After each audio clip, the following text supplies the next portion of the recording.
Я буду исследовать ваш живот. Боли в животе у вас нет? Нет. Если будет больно, вы мне скажите. Хорошо.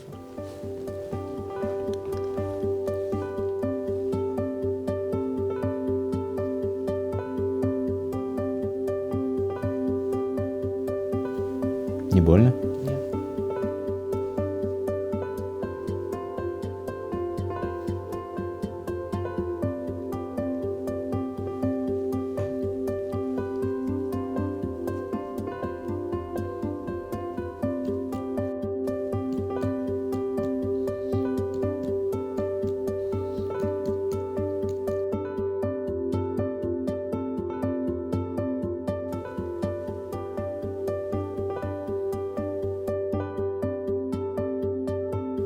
Вдохните глубоко. Вам не было больно? Нет.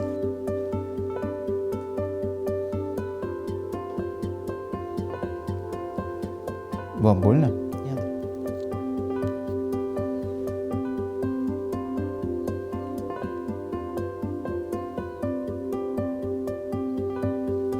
Вам больно?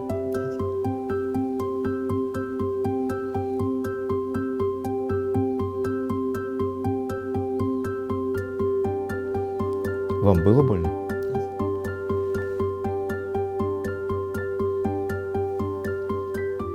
Больно?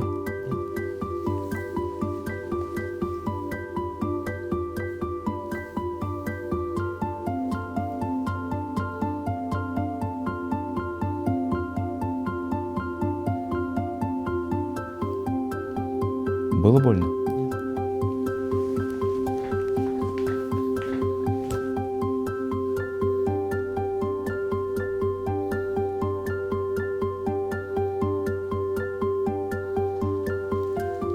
Было больно? Лечь на левый бок примерно на 45 градусов.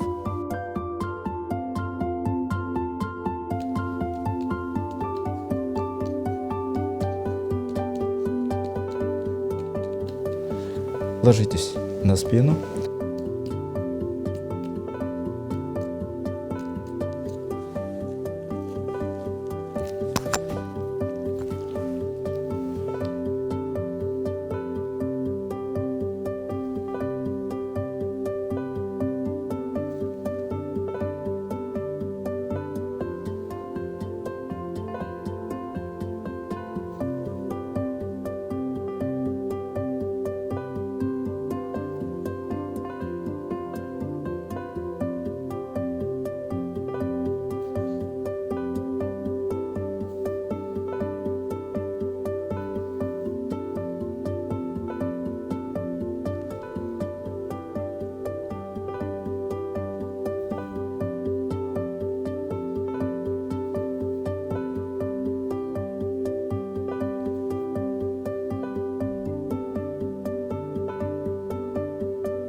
Исследование органов брюшной полости пальпаторно, перкуторно, аускультативно позволяет выявить патологические процессы в этом регионе.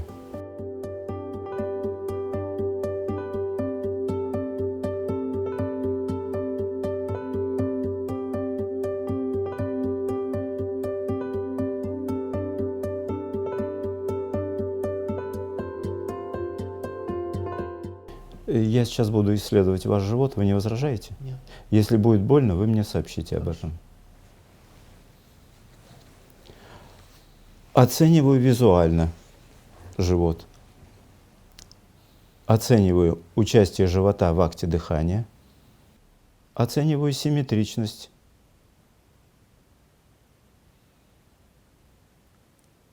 Оцениваю сосудистый рисунок передней брюшной стенки. Визуально сосуды на передней брюшной стенке не определяются.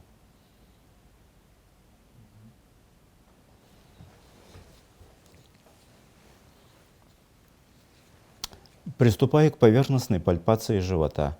Поверхностная пальпация живота проводится с целью выявления двух симптомов – болезненности либо напряжения мышц передней брюшной стенки. Поверхностная пальпация проводится путем движения кожи по апоневрозу с определением болезненности и напряжения мышц передней брюшной стенки. Начинается пальпация с левой подвздошной области. Левый фланг, левое подреберье, эпигастральная область. Вам не больно? Нет. Правое подреберье, правый фланг, правая подвздошная область. Вам не было больно? Нет. При поверхностной пальпации живот безболезненный. Напряжение мышц не определяется. После поверхностной пальпации живота исследую печень.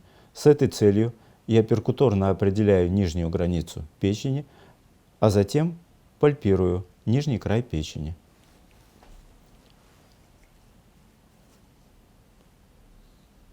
Перкуторно нижний край печени определяется тихой пальпаторной перкуссией, начиная от пупка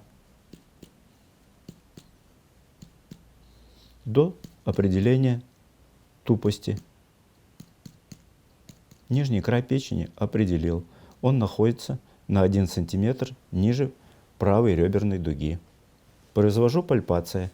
Левую руку располагаю справа под реберной дугой. Печень пальпирую по срединно-ключичной линии.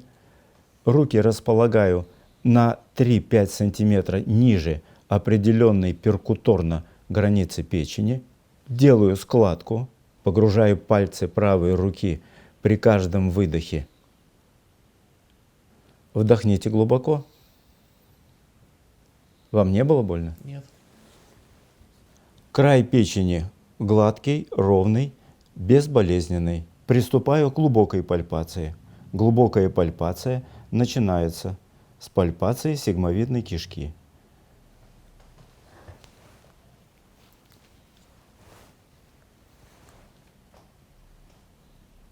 При пальпации сигмовидной кишки сначала определяем точку расположения пальцев. Она должна находиться на границе нижней трети линии, соединяющей верхнюю переднюю ось подвздошной кости с пупком. Определили точку пальпации, делаем складку по направлению к пупку, погружаем руку примерно за 2-3 вдоха, лучше за 3 вдоха. При каждом вдохе рука погружается в живот. Пальпируем сигмовидную кишку. Вам не было больно? Нет. Сигмовидная кишка пальпируется в виде эластичного тяжа диаметром 2 см, безболезненная, ровная, гладкая.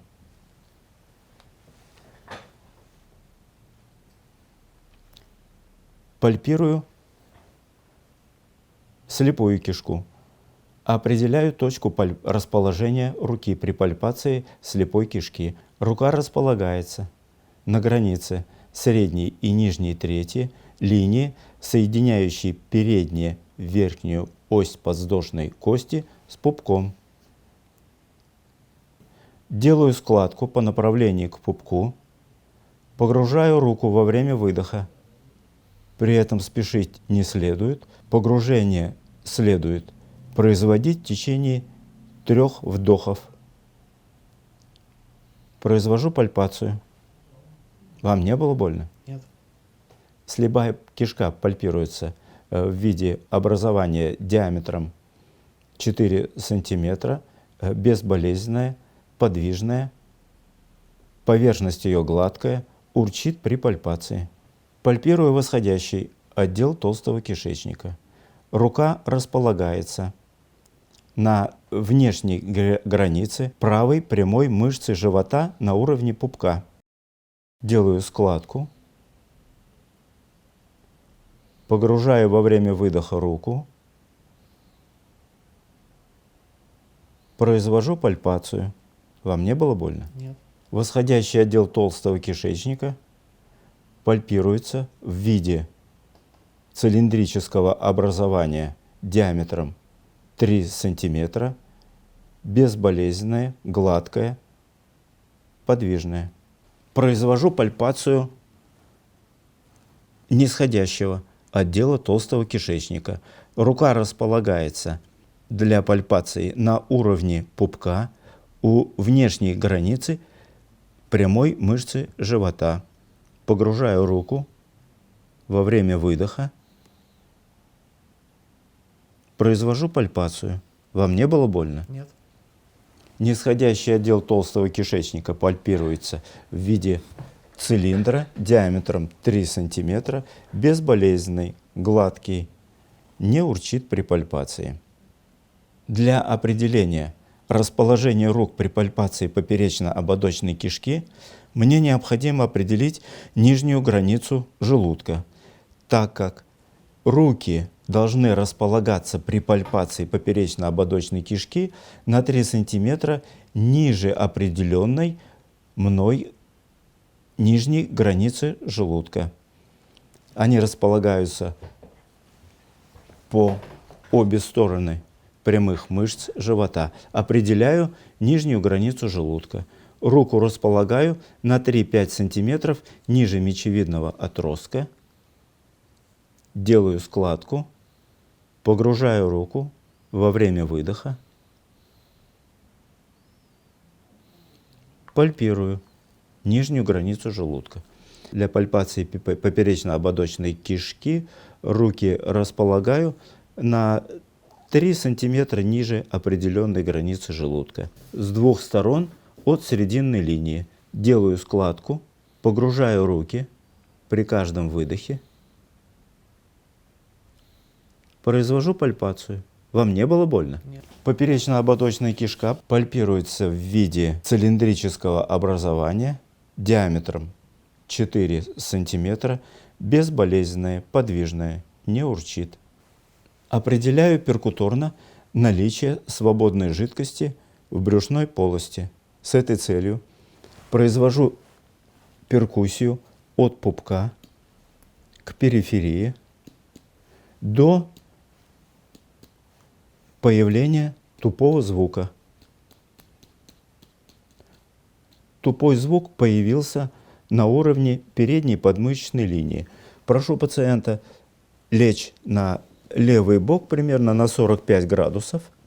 Достаточно. Продолжаю перкуссию.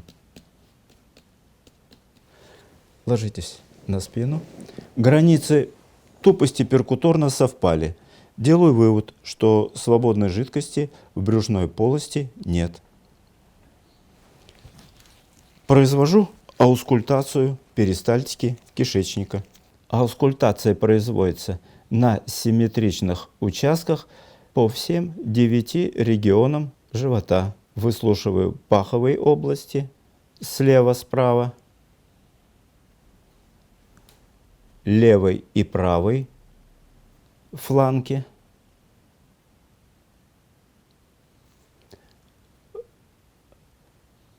левое подреберье, правое подреберье, эпигастральная область, околопупочная область, надлобковая область. Выслушивание аорты. Аорта выслушивается по срединной линии, начиная от эпигастральной области под мечевидным отростком.